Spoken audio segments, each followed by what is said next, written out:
couple days ago, Nintendo released the 5th wave of the Mario Kart 8 Deluxe DLC.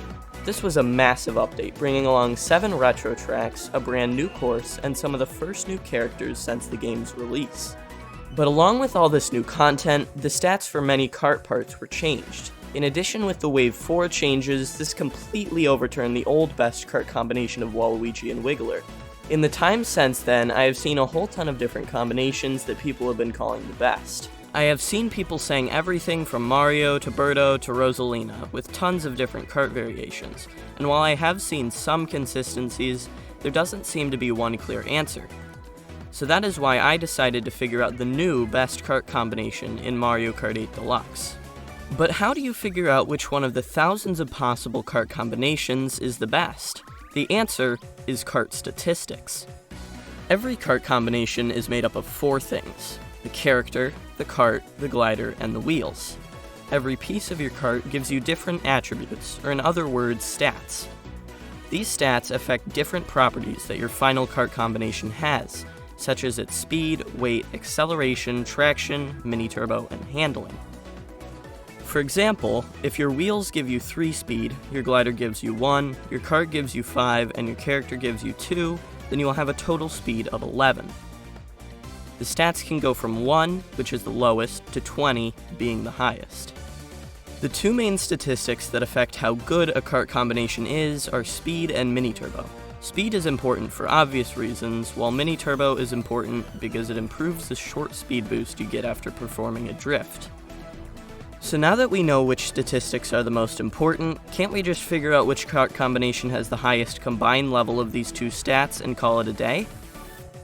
Well, not exactly, and here's why. Say for example, kart combination A has 10 speed and 2 mini-turbo. Then kart combination B has a speed of 2 and a mini-turbo of 8. Using this method, we would say that kart A is better, because it has a combined total of 12, while kart B only has a total of 10. But what if your mini-turbo stat actually doubles your overall race speed compared to the speed stat? This would make kart B have an overall speed increase of 18, whereas kart A would only have an increase to 14, making kart B much better. Therefore, my plan is to assign a score to every wheel, kart, glider, and character in the game to find their overall worth. To get this score, we must figure out how much each stat increases your overall speed over the course of a race. Then I will add up the scores for each stat, which will give me the total score of each part. I will then combine the highest scoring parts to get the best possible combination. I am going to start by working out the mini-turbo stat before moving on to the speed stat. There are a total of 3 power levels of mini-turbo. First off, there is the basic mini-turbo, which is blue and the weakest, the super mini-turbo, which is medium power and orange, and the purple ultra mini-turbo, being the most powerful mini-turbo. In addition to these 3, the mini-turbo stat also affects the speed boost that you gain after performing a trick off of a ramp. To calculate the mini-turbo's stats effect over the course of a race, I first needed to know how many times you do each type of mini-turbo in a race. To get the mini-turbo count, I played 10 races and recorded the total amount of times I performed each of the 3 mini-turbo types along with tricks. Averaging them out, I got 8.9 mini-turbos per race, 8.8 super mini-turbos, 2.7 ultra mini-turbos, and 9.8 jump boosts on average. There are 3 pieces that make up each type of mini-turbo. The first part is speed. This stays consistent throughout the different mini-turbos, while tricking/jump boosting has its own version. The value for speed is a coefficient that you multiply by your top speed, which you get from the speed stat, to get the total speed you move at while in a mini-turbo. The second part, duration, measures how long the boost is active for in frames. While on the topic of frames, I should probably explain what they are. The way that video games, animations, and movies are able to display movement on a screen is through frames, which are individual pictures that, when shown in quick succession, create the illusion of motion. The higher the frame rate, the smoother the movement tends to be. Mario Kart 8 Deluxe runs at 60 FPS, which means that there are 60 frames shown in a second. Going back to the mini-turbo stat, if the duration for a super mini-turbo is 90, then the super mini-turbo would last for 1.5 seconds. While I could convert all the references to frames in this video to seconds, it would be a bit of a pain, and working with larger numbers is much easier than working with decimals. Next up is a stat called Mini Turbo Threshold. This one is a lot more complicated and requires a bit of explaining. Drifting in Mario Kart is based on a threshold system. When you start a drift, a timer starts from 0 and increases by a certain amount every frame, based on the position of your joystick. For example, if you are drifting to the right and you have your joystick pointed to the left, the timer will increase by a small amount. However, if you have your joystick pointed to the right, the timer will increase by a lot more. There are also a lot of intermediate amounts between these two values, so it can also have a lot more fine-tuning. Once this timer hits the value of the kart's threshold stat, the color of the sparks change, and that level of mini turbo is granted upon releasing the drift. Since jump boosts don't have drifts and charge up instantly, this stat is meaningless for them. Now that we know all the parts of the mini turbo, we have to find a way to put the increase in overall race speed from 1 unit of mini turbo into a value that we can compare with the speed stat. This was the part that I had the most trouble with. All the different variables build off of each other, so it was extremely difficult to find one equation that was able to represent all of them well. I tried to ask a friend for help, but all he had managed to do after 2 hours was calculate that 1 does in fact equal 1. After multiple days straight, I came up with this equation. This thing is really long and confusing, so I'm going to try and explain it as simply and as quickly as possible so that my audience retention doesn't go through the floor. We have 3 main parts to this thing. The first part calculates the effect of the mini turbo speed by getting the average amount of frames spent in a mini turbo boost and multiplying it by the difference between mini turbo speed with the current mini turbo level and the mini turbo speed with no mini turbo levels. Then we calculate the effect of mini turbo duration. I did this by getting the amount of additional frames spent in a mini turbo from your mini turbo level and multiplied it by the speed you go at while in a normal mini turbo minus your top speed, because you would go at that speed anyways and we are only measuring the impact of the increase. Then we multiply the entire thing by 1 plus 0.006 times the mini turbo level. This is the increase of the number of mini turbos you can do per race based on the threshold, which is how fast you can charge up the boost. Finally, we calculate the increase in speed based on jump boosts. This is calculated in almost the exact same way as the other mini turbos, but without the threshold, since jump boost doesn't need any time to charge up. Combining all of this together gives us the amount of additional units traveled per race for the current level of mini turbo. Now, this value doesn't make sense in the context of a race because every race has a fixed distance from start to finish. But we don't necessarily need it to make sense. All we need it to do is be a unit of measurement that we can easily compare with speed to give us the best kart. Next, the speed stat. In Mario Kart, this represents the top speed that your kart can achieve, which is measured in units per frame. With a level of 0 and no coins, the speed stat starts at 7.475 units per frame. This number is then increased by 0.025 units per frame for every speed level. Speed seems fairly simple. All we need to do is multiply the total increase in top speed by the average number of frames in a race. This will give us the number of additional units per race we get from our speed level, which is the value we need to compare to the mini turbo.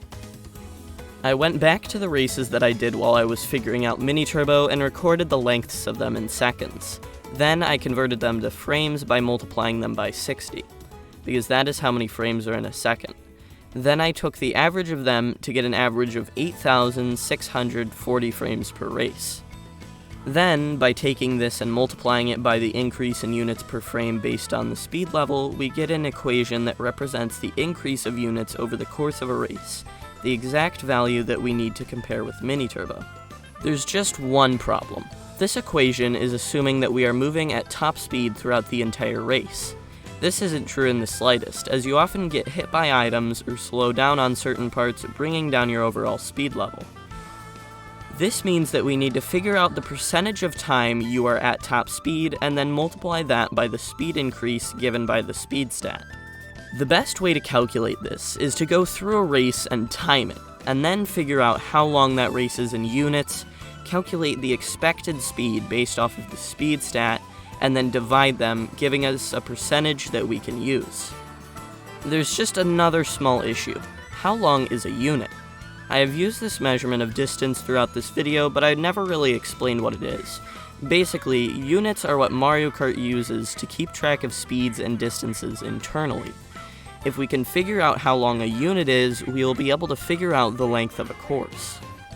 However, this is difficult, because there isn't any sort of speed gauge that can help us measure how long one unit is, but it is possible. To understand what I did to figure out the length of a unit, you first need to understand how items in Mario Kart work. Contrary to popular belief, the items you get are not based on your race position, but rather on your distance behind first place. The items you get for different distances between first place can be organized into brackets. For example, at this distance behind first place, you would be right here, which means that you would be able to get these items. But if you got farther or closer, these items and the chances to get them would change. At first, this doesn't seem to help us, until you realize that the distance between you and first place is measured in units, the exact same units that are used in determining kart speed. I went into a 2-player race on Excitebike Arena with the items set to mushrooms only. Setting the items to mushrooms only gives me a very specific bracket for golden mushrooms, starting at 5,500 units behind first place. This means that I can collect item boxes with one player and then move the second player forward each time until I get a golden mushroom. Then I will see exactly how close I can get to the first player before it stops giving me the golden mushrooms. The distance between the players will be exactly 5,500 units, which I can then scale up to cover the entire track. Using this method, I learned that Excitebike Arena was 74,750 units long. I took this and divided it by the max speed stat of my kart to give me the expected number of frames it takes to finish a race. Then, I played through 5 Excitebike Arena races without drifting and timed each of them. I averaged them out and got a time of 142 seconds. I then divided that by the number of expected seconds and got 0.88, which means that I averaged 88% of my top speed. I then combined this with the original speed equation by multiplying the entire thing by 0.88. Now that I had the equations, I needed to get a list of all the possible kart parts and values for their stats. This was a lot more difficult than I expected, because the wiki hadn't been updated yet and pretty much everything else I could find was unreliable. Eventually, I did find a spreadsheet that had the updated values, but they weren't in the same 1 to 20 values as I needed. Luckily, the creator of the spreadsheet, LuigiFan2, was able to help me understand how to convert them. How it works is a little too complicated to go over in this video, but LuigiFan's explanation is up on screen right now. However, this system made it impossible to calculate each of the parts individually, so I would have to calculate the score for every single possible kart combination in the game. Since there are thousands of possible kart combinations, this wasn't feasible to do manually. I wrote a Python program that took values from the spreadsheet and did the calculations automatically. This allowed me to take a job that would have taken multiple weeks take 3 seconds, not including the 6 hours it took to write the code.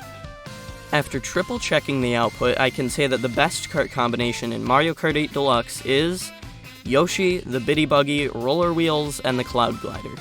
This kart combination has a speed level of 6, a mini turbo level of 19, and a score of 8,759.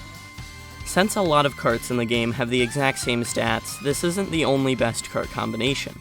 For example, we could switch out Yoshi for Birdo or the Bitty Buggy for Mr. Scooty, or the glider for a different one. As long as it still has the same mini turbo and speed stats, it's fine. And a side note for the people who have been yelling at me in the comments section of this video, and this one guy who can see the future somehow, the worst kart combination has barely changed. The only thing that's different is Baby Mario being swapped out for Wario. This kart actually handles really well and is a lot of fun to play with because of how powerful the mini turbos are. Since I know some people are going to want to test their kart combination with my ranking system, I added a command to my Discord bot that does the calculations for you and tells you how your kart stacks up against the best one. If you want to test this out, join my Discord server from the link in the description and the pinned comment and use the /karttest command. I will also be updating this when new characters come with future waves, so stay tuned for that. If you enjoyed this video, please like and subscribe, because I am a channel that is trying to grow and likes help get this video recommended to more people. I will try to make similar content to this in the future, and you will most likely only see my videos again if you are subscribed. Thank you, and have a nice day.